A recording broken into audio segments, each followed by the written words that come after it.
What does a hot potato mean? Do you know?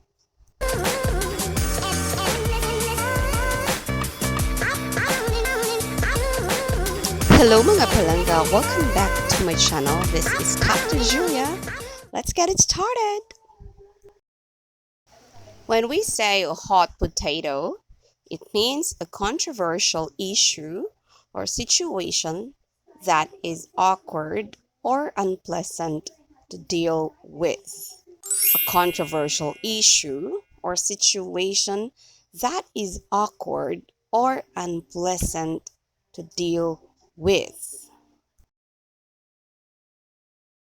Here are some examples.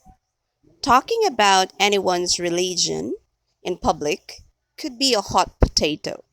Imagine you're a Christian and you're talking someone who is a Muslim and you're trying to argue. Wow, that could be a hot potato.